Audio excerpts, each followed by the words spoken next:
Assalamualaikum warahmatullahi wabarakatuh. Salam sejahtera untuk kita semua dan salam semangat juang prajurit Sriwijaya. Halo sahabat Sriwijaya Podcast, selamat datang kembali di ruang inspirasi yang menghadirkan kisah-kisah hebat dari prajurit dan insan berprestasi di jajaran Kodam 2 Sriwijaya. Pada episode kali ini kita akan membahas tema yang sangat penting khususnya bagi prajurit dan masyarakat, yaitu pengamanan Natal dan Tahun Baru. Bukan hanya sekedar tugas, tetapi juga merupakan bentuk pengabdian. Dan telah hadir bersama kita narasumber dari Polisi Militer. Selamat datang Komandan Detasemen Polisi Militer 24 Palembang. Terima kasih Komandan yang telah meluangkan waktunya. Sama Mbak Rima. Siap. Izin Komandan boleh memperkenalkan diri kepada sahabat Sriwijaya Podcast kita. Baik, terima kasih atas waktu yang diberikan Mbak Rima nih, bisa sharing-sharing sedikit ya kan, perihal tugas maupun kepribadian kami sebagai saat ini. Kami memperkenalkan diri, kami Daniel Yogianto, pangkat Letnan Kolonel CPM, NRP 110-700-5249-0184. Saat ini diberi kepercayaan oleh pimpinan menjabat sebagai Dandenpom 24 Palembang. Sudah berjalan kurang lebih 1 tahun 3 bulan lah kami menjabat sebagai Dandenpom di kota Palembang ini. Kemudian untuk status keluarga kami K2. Siap. Ya, perkenalan itu dulu lah ya. Siap Bapak. Siap, izin Bapak, di Palembang apa yang menarik di Palembang saat ini Bapak? Di Palembang ini kurang lebih karena saya asli Surabaya ya, nggak jauh beda lah. Cuman bedanya empek-empeknya aja. Siap. Kalau di sini lebih original. Siap, sudah sering makan pempek-pempek. Itu dia. Siap, Bapak. Mohon izin Bapak, saat ini kan sudah menjelang Natal dan Tahun Baru. Iya. Mungkin ada pengalaman yang berkesan selama Bapak bertugas di sini. Pengalaman selama penugasan kami berjalan 1 tahun 3 bulan ini. Kebetulan juga tahun lalu atau di 2025 kami juga sama-sama melaksanakan pengamanan malam Natal dan Tahun Baru. Ya tentunya kami melaksanakan tidak hanya kami sendiri, kami juga bersinergi dengan satuan lain dari pemerintah daerah maupun dari kepolisian. Jadi kami bagi tugas lah, patroli bersama. Kemudian juga kami menghimbau kepada para komandan satuan tentunya untuk selain kami melaksanakan patroli kan kami juga menghimbau supaya komandan satuan juga memberi penekanan kepada masing-masing anggotanya agar pelaksanaan Natal maupun Tahun Baru dapat berjalan aman, lancar dan tidak kekurangan suatu apapun dan tetap hikmat tentunya. Ya dilaksanakan secara bijaksana lah melaksanakan perayaan malam Natal dan Tahun Baru ini gitu Mbak Rima. Siap, Komandan sangat berkesan sekali tentunya Komandan karena masih terus teringat sampai saat ini. Iya. Baik Komandan, berbicara tentang TNI pasti terikat dengan disiplin Komandan izin. Ya tentu saja itu kan. Iya, kenapa disiplin ini selalu menjadi penekanan utama bagi prajurit Komandan? Baik, ya, perlu kita sadari bersama bahwa disiplin ini pasti akan menjadi penekanan utama. Karena disiplin adalah fondasi dan profesionalisme militer. Di mana kalau tanpa disiplin, kekuatan, persenjataan dan organisasi sebesar apapun tidak akan efektif itu. Jadi disiplin bagi prajurit itu bukan sekedar aturan, tapi nafas kehidupan militer. Sehingga kepercayaan rakyat juga tetap terjaga. Garis besarnya seperti itulah Mbak Rima. Betul sekali Komandan. Nah sahabat Sriwijaya, jadi disiplin itu merupakan nafas seorang prajurit. Apabila tidak disiplin pastinya akan melakukan pelanggaran. Tentu saja itu pasti dasar utama. Siap. Jadi buat sahabat Sriwijaya jangan melakukan pelanggaran sekecil apapun. Nanti disikat sama Bapak Dandenpom. Siap.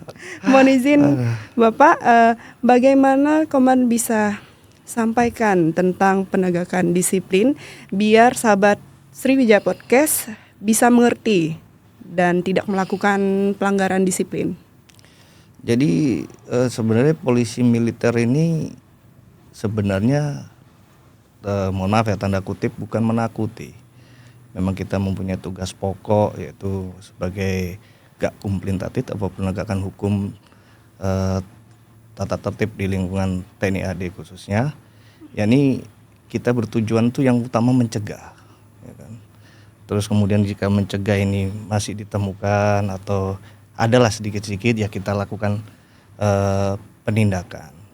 Setelah penindakan masih ada lagi, tentunya kita akan melakukan pembinaan kepada oknum atau prajurit yang diduga melakukan tindakan pelanggaran disiplin tersebut. Jadi pendekatannya juga tidak hanya represif, tetapi juga preventif dan edukatif.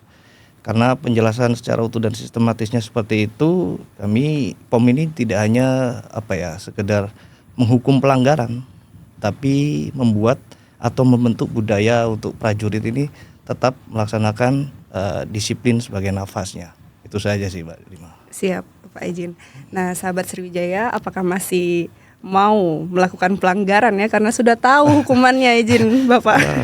Jadi tetap pelihara disiplin dan jangan pernah melakukan pelanggaran. Siap. Mohon izin Bapak, kita mengenal tentang kegiatan ilegal. Nah, kenapa sih polisi militer itu selalu menyangkut dengan tentang kegiatan ilegal? Serius menanggapi atau melakukan tindakan bagi prajurit yang melakukan serius tindakan menanggapi menegakkan lah ya. Siap. Gitu. Jadi sesuai tugas pokok kami, memang kami apapun yang ditetapkan oleh pimpinan perihal aturan, apalagi ini berkaitan dengan kegiatan ilegal, tentunya kami melaksanakan tugas itu, ya kami menindak kegiatan ilegal yang diduga dilakukan oleh oknum prajurit TNI. Tentunya ini menyangkut hukum, kehormatan militer, kewibawaan negara dan keselamatan rakyat. Jadi jika dibiarkan dampaknya jauh lebih besar daripada sekedar pelanggaran individu. Maka polisi militer juga serius menindak kegiatan ilegal yang diduga dilakukan oleh oknum prajurit TNI ini. Karena satu, prajurit ini kan membawa kewenangan negara nih. Yang kedua, ya supremasi hukum juga harus ditegakkan. Yang ketiga, pelanggaran ini akan menimbulkan ancaman disiplin. Dan terakhir, kalau tetap dibiarkan, secara global atau keamanan rakyat dan negara itu dipertaruhkan. Jadi seperti itu, Mbak Rima. Siap, berarti mempunyai dampak yang sangat serius bagi prajurit, keluarga, satuan maupun juga institusi. Memberikan efek kalau kita melakukan tindakan bagi pelanggar oknum tersebut, yaitu membuat efek jerah lah bagi yang lain supaya tidak melakukan. Siap. Tapi tentunya kami sendiri dari polisi militer sendiri juga sebelum keluar harus menertibkan diri sendiri dulu, baru bisa keluar, seperti itu. Siap Bapak. Bagaimana pencegahan agar prajurit tidak melakukan tindakan ilegal ini Bapak? Pencegahan atau upaya yang dilakukan oleh polisi militer supaya tidak atau meminimalisir kegiatan ilegal yang dilakukan oleh oknum TNI ini, ya kami lakukan secara berlapis, sistematis dan berkelanjutan. Tentunya dengan tujuan utama yaitu mencegah niat dari oknum ini supaya tidak melakukan, atau sebelum melakukan dia udah nggak jadilah, gitu kan. Terus kemudian menutup kesempatan dengan apa? Dengan kita hadir lewat patroli, ya bersinergi dengan kekuatan yang ada baik dari pemerintah daerah maupun dari kepolisian. Jadi bersama-sama untuk melakukan kegiatan patroli untuk mencegah kegiatan tersebut. Kemudian membangun kesadaran hukum kepada prajurit lewat apa? Ya kami mungkin bekerja sama dengan korup hukum yang baik ada di Korem maupun di lingkungan Kodam untuk mensosialisasikan secara rutin, mungkin bergantian bersama kami untuk membangun kesadaran hukum bagi prajurit yang berada di tiap-tiap satuan yang ada di wilayah, khususnya mungkin di Kodam 2 Sriwijaya ini. Seperti itu Mbak Rima. Siap. Nah, sahabat Sriwijaya, Komandan telah panjang lebar menyampaikan tentang apa yang dilakukan oleh polisi militer dalam pencegahan agar prajurit tidak melakukan tindak ilegal, pelanggaran disiplin, dan harus kita ketahui bahwa polisi militer bukan untuk menakut-nakuti, izin Bapak, tapi untuk menjaga disiplin, kehormatan dan masa depan prajurit. Betul. Oke. Jadi mungkin mohon maaf nih Mbak Rima, jadi Siap. tujuan utama polisi militer ini ya bukan menangkap prajurit. Lebih pasnya tuh untuk mencegah prajurit jatuh ke dalam pelanggaran yang merusak diri, keluarga, satuan, dan lebih besarnya kepada institusi TNI. Demikian Mbak Rima. Siap. Siap, mohon izin Bapak. Tidak terasa perputaran waktu begitu Baik, cepat. Mbak Rima. Saat ini akan memasuki tahun baru, menjelang perayaan Natal dan tahun baru. Peran polisi militer itu tentunya semakin penting, izin. Apa saja yang dilakukan saat pengamanan Natal dan tahun baru ini, izin Komandan? Jadi dari kami polisi militer atau Detasemen Polisi Militer 24 Palembang dalam menghadapi tahun baru dan dalam menghadapi perayaan Natal, malam Natal, perayaan Natal dan perayaan malam tahun baru, tentunya kami melakukan langkah-langkah antisipatif, preventif dan represif terbatas. Ya, ini tentunya yang utama untuk menjaga kedisiplinan prajurit, keamanan internal TNI serta citra institusi TNI itu sendiri. Jadi memang momentum Nataru ini dinilai rawan pelanggaran karena meningkatnya aktivitas sosial baik dari masyarakat maupun prajurit TNI itu sendiri, dan mobilitas prajurit yang ada yang melaksanakan cuti seperti itu kan. Jadi langkah kami ya meliputi kita tentunya antisipasi kerawanan yang ada. Kemudian pencegahan aktif melalui Opsgatip yang ada di Polisi Militer dan melakukan patroli. Kemudian mungkin yang ada masuk di wilayah Sumatera Selatan ini ya yang melaksanakan cuti ya kami akan mengawasi juga. Kemudian jika memang terjadi atau diduga ditemukan pelanggaran, kami akan laksanakan secara persuasif dulu ya kan, dengan melaksanakan tindakan tegas namun terukur. Tentunya dengan pendekatan yang humanis dan melaksanakan pembinaan yang baik kepada oknum pelanggar yang diduga melakukan pelanggaran tersebut. Jadi tujuan utama polisi militer saat Nataru yaitu tidak menciptakan ketakutan, tetapi memastikan prajurit itu dapat merayakan hari raya dengan aman, disiplin dan bermartabat serta menjaga kehormatan TNI tentunya. Demikian Mbak Rima. Siap. Mohon izin Komandan, biasanya setiap Natal dan Tahun Baru, biasanya masyarakat merayakan bermacam-macam ya, seperti beribadah, hura-hura, sampai melakukan pelanggaran. Siap. Izin Komandan, mungkin apakah ada aturan dan surat edaran dari pemerintah agar pelaksanaan Nataru ini berjalan dengan aman, tertib dan lancar?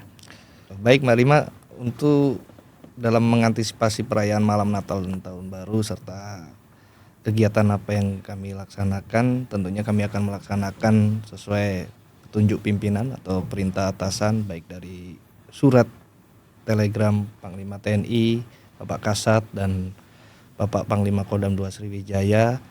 Jadi kami juga melaksanakan atau berkoordinasi tentang adanya surat edaran dari Bapak Wali Kota Palembang perihal himbauan dalam perayaan Natal dan Tahun Baru ini untuk kami sesuaikan tentunya kepada prajurit TNI yang berada di wilayah Kodam 2 Sriwijaya ini untuk tidak melaksanakan perayaan Nataru dengan hura-hura, kemudian menyalakan kembang api atau petasan, kemudian ya mohon maaf mabuk-mabukan atau menyalakan atau membuat pesta yang dapat mengganggu masyarakat lain yang jadinya terganggu yang harusnya khidmat jadi berubah nanti jadi rusuh atau tidak terkontrol, tidak terkendali, begitu Mbak Rima. Siap. Nah, sahabat Sriwijaya, sebagai warga negara kita harus patuh akan aturan dan tentunya untuk menciptakan rasa aman, tentram bagi keluarga masyarakat sekitar, ayo kita bersama-sama patuhi aturan tersebut. Izin Betul Mbak Rima. Siap. Mohon izin Komandan, sebelum mengakhiri perbincangan yang sangat menarik ini Komandan, apakah ada imbauan khusus bagi prajurit dan masyarakat? Baik, mungkin pesan yang dapat kami sampaikan dalam perayaan Natal dan Tahun Baru ini, rayakanlah Natal maupun Tahun Baru ini dengan sukacita, bukan dengan pelanggaran. Dan untuk prajurit TNI ingat, disiplin bukan penghalang kebahagiaan, tetapi penjaga kehormatan prajurit itu sendiri dan keselamatan semua pihak. Jadi dengan disiplin, pengawasan komandan, kehadiran polisi militer dan dukungan keluarga, kami berharap Natal dan Tahun Baru dapat berjalan dengan aman, tertib, dan lancar, serta citra TNI tetap terjaga dengan baik. Demikian Mbak Rima. Nah, itu dia perbincangan kita mengenai pengamanan Natal dan Tahun Baru yang merupakan bukan sekedar tugas tetapi merupakan bentuk pengabdian. Nah, kami ucapkan terima kasih kepada narasumber kita yang sangat luar biasa. Terima kasih kembali. Siap. Izin Bapak, terima kasih atas waktu dan insight yang telah dibagikan. Sama-sama. Siap. Semoga informasi ini dapat bermanfaat dan menjadi bekal berharga bagi kita agar tidak melakukan hal-hal yang merugikan diri sendiri, satuan, dan keluarga. Siap. Dan tidak lupa pula kami ucapkan selamat Hari Natal dan Tahun Baru tahun 2025. Semoga momentum ini semakin memperkuat iman, persatuan, dan semangat pengabdian dalam melaksanakan tugas di tahun yang akan datang. Terima kasih telah menyaksikan Sriwijaya Podcast kali ini. Sampai jumpa di episode berikutnya. Tetap semangat, tetap berprestasi, dan terus menginspirasi. Salam hormat dari kami, Sriwijaya.